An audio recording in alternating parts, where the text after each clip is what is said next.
नमस्कार दोस्तों, मेरा नाम अंकित द्विवेदी है। मैं मनोवैज्ञानिक हूँ प्रतापगढ़ से। स्वागत करता हूँ आप लोगों का अपने इस यूट्यूब चैनल पे। दोस्तों, आज हम बात करेंगे ओसीडी के एक नए पार्ट के बारे में, जिसे बोलते हैं चेकिंग ओसीडी। जैसे कि नाम से पता चल रहा है कि इसमें पेशेंट बार बार किसी चीज़ को चेक करता है, और अगर वो चेक नहीं करता है तो उसके अंदर बहुत एंजाइटी होती है, बहुत घबराहट होती है। और उस घबराहट को कम करने के लिए, अपने डाउट को कम करने के लिए, डाउट को ख़त्म करने के लिए किसी चीज़ को बार बार वो चेक करता है। आप ऐसे समझ सकते हैं जैसे घर से निकला किसी काम से। अगर कोई घर से निकलता है तो जाहिर सी बात है घर में ताला लगा के निकलता है। तो अगर किसी को ओसीडी है, अगर उसे चेकिंग वाली ओसीडी है, तो अगर ये घर में ताला लगाएगा, दरवाज़ा बंद करके बाहर जैसे ही जाएगा, तो उसके मन में एक डाउट क्रिएट होता है कि दरवाजे पे जो मैंने ताला लगाया है, वो ताला लगा है कि नहीं लगा है, कहीं खुला तो नहीं रह गया। आके एक बार चेक करेगा। चेक करने के बाद उसे एकदम कंफर्म हो जाएगा कि हाँ, हमने ताला बंद किया हुआ है। लेकिन जैसे दोबारा फिर थोड़ी दूर पहुंचेगा, थोड़ी दूर पहुंचने के बाद फिर उसके मन में ये ऑब्सेशन आएगा कि ताला कहीं खुला तो नहीं रह गया। ये विचार क्या है, यही ऑब्सेशन है। और कंपल्सन क्या है इसका, बार बार ताले को चेक करना। तो लौट लौट के ताले को चेक करता है। तो इसमें बहुत ज़्यादा एंजाइटी होती है, और इतनी ज़्यादा एंजाइटी होती है कि जो डेली रूटीन के जो कार्य हैं उसे एकदम प्रभावित होने लगते हैं।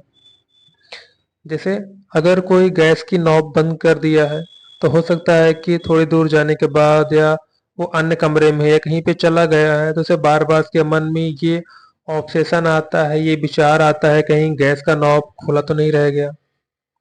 अगर वो थोड़ी दूर गया है, वहां से लौट के बार बार नॉब चेक कर रहा है, खुला है कि बंद है, या किसी अन्य कमरे में है आके बार बार चेक कर रहा है कि कहीं गैस का नॉब खुला तो नहीं रह गया।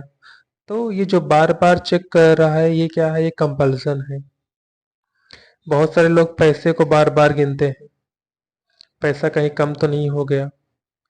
तो उनके मन में बार बार डाउट आता है कि कहीं पैसा कम तो नहीं हो गया, पैसा कहीं अधिक तो नहीं हो गया। और ये एक बार चेक भी कर लेते हैं, एकदम तसल्ली मिल जाती, न पैसा एकदम बराबर है, एकदम एक्यूरेट है, न कम है न ज़्यादा है। लेकिन थोड़ी देर बाद फिर ऑब्सेशन आता है। जैसे ऑब्सेशन आता है, बहुत घबराहट होती है, और उस घबराहट को कम करने के लिए दोबारा वो रीचेक करते हैं, दोबारा पैसे काउंट कर दोबारा गिनते हैं, और दोबारा भी उनको संतुष्टि मिल जाती है कि जो पैसा है वो एकदम बराबर है, न कम है न ज्यादा है। तो ये चेकिंग वाली ओसीडी वो किसी भी प्रकार की हो सकती है। जैसे अभी हाल ही में हमारे पास एक क्लाइंट आए थे, पेशेंट आए थे। वो क्या करते हैं, वो रजिस्टर पे एंट्री करते हैं। जैसे कोई कुछ आया, अपने डॉक्यूमेंट सबमिट किया, बार बार चेक करते हैं। और वो चेक इतनी बार करते हैं कि एक काम करने पे जहाँ पे 2 मिनट लगना चाहिए, वहाँ पे वो 10 मिनट लेते हैं, कि कहीं मैंने कुछ गलत तो नहीं भर दिया, कुछ मिस्टेक तो नहीं हो गया। तो वहाँ पे आप ऐसे समझ सकते हैं, वहाँ पे जो बार बार वो चेक कर रहे हैं, डॉक्यूमेंट में उनका नाम मिला रहे हैं, डेट ऑफ बर्थ मिला रहे हैं, उनका एड्रेस मिला रहे हैं। तो उनके मन में जो ऑब्सेशन आता है, कहीं कुछ गड़बड़ तो नहीं हो गया। ये यही ऑब्सेशन उनके अंदर एंजाइटी क्रिएट करता है। और उसी एंजाइटी को कम करने के लिए बार बार कंपल्सन के रूप में बार बार उसे वो चेक करते हैं, कहीं कुछ गड़बड़ तो नहीं रह गई। हालांकि ऐसा कभी आज तक हुआ नहीं है, कभी कुछ गड़बड़ी हुई हो, लेकिन उनके मन में बार बार ये डाउट क्रिएट होता है। तो इसमें यही चीजें होती हैं, किसी को बार बार कोई चीज चेक करते हैं। या जैसे अगर कोई एग्जाम देने के लिए गया, एग्जाम देने के लिए जा रहा है, तो सबसे महत्वपूर्ण क्या होता है, उसका एडमिट कार्ड होता है, और उसकी एक आईडी प्रूफ होती है। तो नॉर्मल बंदा क्या करता है कि एडमिट कार्ड रख लिया, पेन रख लिया, आईडी प्रूफ रख लिया, रखने के बाद अब वो सीधे सेंटर तक जाता है आराम से, एकदम फ्री हो गए, निश्चिंत हो गया।